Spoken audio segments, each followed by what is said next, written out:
నిన్న మా ఆవిడ రైతు బజార్ వెళ్ళి జాంకాయలు మామిడికాయలు 2 కొంది, కానీ మా ఇంట్లో కనపడతలేదు అవి. అవి ఎవరింట్లో ఉన్నాయి మీ దశ? భారతదేశంలో జాంకాయలు మామిడికాయలు దొంగతనం జరిగిందంటే ఆవిడే. ఆ రైట్స్ ఆవిడకే ఇవ్వాలి.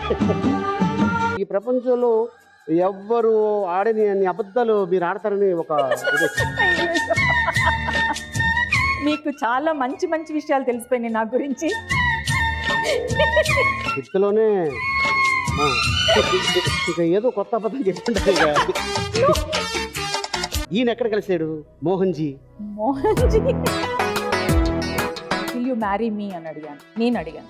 ఓ yes, I will tell you after 2-3 days అని చెప్పేసి వెళ్ళిపోయారు. 2-3 days తర్వాత ఫోన్ వచ్చిందనమాట, నేను మాట్లాడాలి మీతోటి అన్నారు. సరే సడన్గా నేను అన్నాను I will tell you after 2-3 days. మీ ఇంటి పక్కన హేమమాలిని గారు అమితాబ్ బచ్చన్ గారు ఉండేవాళ్ళు కదా? ఇవాళ తను ఊరు వెళ్ళినట్టుంది ఏమో, రేపు పొద్దున్న కనుక్కొని నేను చూసి మీకు చెప్తాను. అందరు చాలా టాలెంట్ ఉంది, అప్పుడు తెలియదు మాకు ఇవన్నీ. ఇవన్నీ మీ ఆయనకి తెలుసా? మీ ఈటీవీలో